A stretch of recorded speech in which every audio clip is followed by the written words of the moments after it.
Jadi kita bayangkan misalnya bahwa konflik itu pertama-tama akan terjadi di dalam koalisi, lalu melebar menjadi konflik diam-diam soal leadership di antara presiden dan wakil presiden. Ini semacam pengakuan yang menunjukkan bahwa sebetulnya ada deal antara Jokowi dan Prabowo. Jadi kalau kita tanya siapa yang pilih Jokowi, rakyat bukan. Yang pilih Prabowo ada Jokowi melalui pembagian bansos, kira-kira begitu jalan pikirannya kan, atau dengan dibujuk makan siang gratis. Itu ide yang betul-betul menghina akal sehat kita tuh. Semua mawar ada durinya. Kita tanya sekarang, yang wangi itu adalah Prabowo karena dianggap oke, dia jujur untuk menyelamatkan Indonesia berkali-kali. Tapi ada duri di situ, yaitu Gibran. Atau sebaliknya, Prabowo adalah duri bagi dinasti Jokowi nanti. Karena kalau misalnya soal-soal politik hari ini membuat ekonomi gagal, masyarakat kemudian melakukan social unrest, itu artinya yang harus bertanggung jawab adalah Jokowi.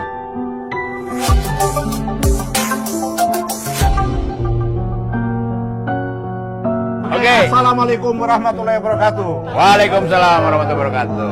Kawan-kawan, kita hari ini ketemu dengan Bung Rocky. Kita ingin minta pandangannya Bung Rocky. Saya kira penting. Ini kan persoalan urusan election elektoral kan sudah selesai. Yes. Dan Prabowo sudah dinyatakan dan sudah ditetapkan oleh KPU dinyatakan pemenang. Oke. Dan insya Allah nanti akan dilantik pada tanggal 20 Oktober bulan ini. Kira-kira dengan pokok persoalan yang banyak sebagaimana kita diskusikan tadi, apa yang harus dilakukan oleh Pak Prabowo ini? Yang pertama yang mesti kita uji kimia psikologi antara Prabowo dan Gibran. Karena ini soal kepemimpinan. Mereka berdua akan ketemu tiap hari dan dengan segala macam perbedaan kultur, cara berpikir itu, etik segala macam itu, kemampuan retorik. Jadi kita bayangkan misalnya bahwa konflik itu pertama-tama akan terjadi di dalam koalisi, lalu melebar menjadi konflik diam-diam soal leadership di antara presiden dan wakil presiden. Nah, pada saat yang sama, ketika konflik itu mulai muncul, yaitu terutama ketegangan di antara presiden dan wakil presiden, ekonomi kita pasti memburuk. Karena ketegangan global, supply chain yang terganggu tuh, semua parameter tentang moneter itu mulai merambah dan membuat kita kelimpungan, bahkan mungkin potensi ras akan terjadi. Jadi Prabowo ada dalam ketegangan psikologi sekaligus ketegangan sosial. Apalagi kalau kita tambahkan bahwa dunia bersiap-siap untuk ikut perang dunia ketiga tuh. Semua dolar di Indonesia akan dipanggil pulang oleh Joe Biden untuk persiapan industri perang di situ kan.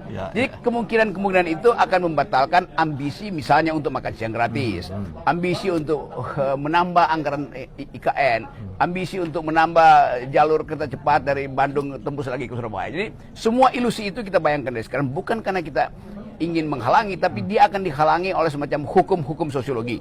Atau dalam ilmu agama dia akan dihalangi oleh hukum-hukum alam alias sunatullah. Jadi kalau begitu bisa apakah dapat disimpulkan sesungguhnya beban yang terberat oleh Pak Prabowo itu sesungguhnya ada pada Gibran? Ya itu di depan situ tuh ada mawar, coba di short mawar itu. Dan ada lagu bunyinya Every Rose Has Its Thorn. Itu lagu dari Poison dulu. Semua mawar ada durinya. Kita tanya sekarang, yang wangi itu adalah Prabowo karena dianggap oke, dia jujur untuk menyelamatkan Indonesia berkali-kali. Tapi ada duri di situ, yaitu Gibran. Atau sebaliknya, Prabowo adalah duri bagi dinasti Jokowi nanti. Karena kalau misalnya soal-soal politik hari ini membuat ekonomi gagal, masyarakat kemudian melakukan social unrest, itu artinya yang harus bertanggung jawab adalah Jokowi.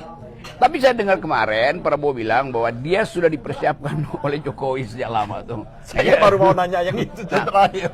Ini semacam pengakuan yang menunjukkan bahwa sebetulnya ada deal antara Jokowi dan Prabowo. Jadi kalau kita tanya siapa yang pilih Jokowi, rakyat bukan. Yang pilih Prabowo adalah Jokowi melalui pembagian bansos, kira-kira begitu jalan pikirannya kan, atau dengan dibujuk makan siang gratis. Itu ide yang betul-betul menghina akal sehat kita tuh, karena tidak mungkin orang itu dieluk-elukkan hanya dengan memberi dia makan siang kan. Kita mesti beri dia pikiran, bukan sekedar karbohidrat, tapi juga protein dan kemampuan-kemampuan konseptual. Nah, itu yang saya kira akan kelabakan nanti. Karena masyarakat sipil, buruh terutama akan tetap menuntut keadilan dan kemerdekaan berpikir. Tapi bagaimana Bung Rocky menilai apa yang dikemukakan oleh kaum sivitas akademika melihat hasil berharap banyak kemarin dengan Mahkamah Konstitusi, tapi faktanya kan berbanding terbalik dari apa harapan. Bahkan mereka menyatakan yang menyelesaikan ini ada peradilan rakyat seperti itu. Iya, memang sebetulnya itu akhirnya kan.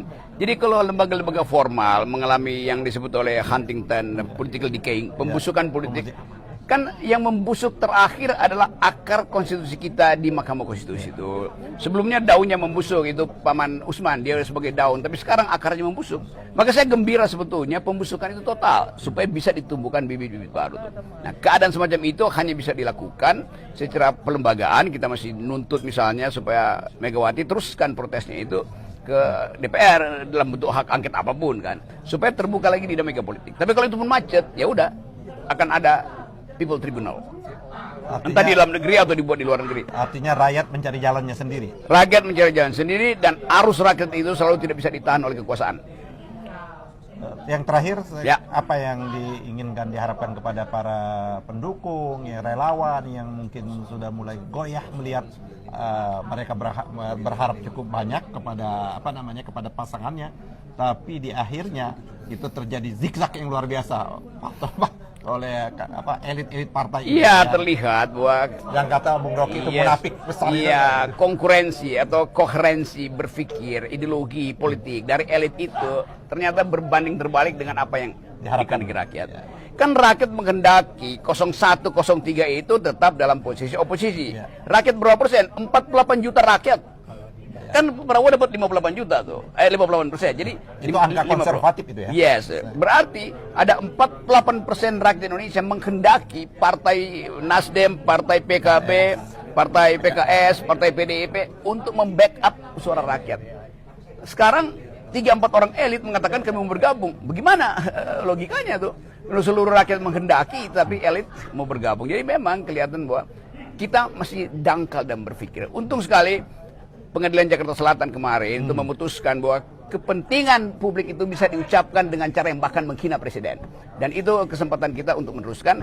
Dan saya berterima kasih pada lawyer-lawyer yang membela saya, termasuk Egy Sujana yang secara vokal mengatakan bahwa tidak ada di dunia ini pikiran itu dikendalikan oleh kekuasaan tuh. Dan dalil Egy Sujana memperkuat putusan hakim yang membebaskan saya dari tuntutan orang gila yang namanya David Tobing.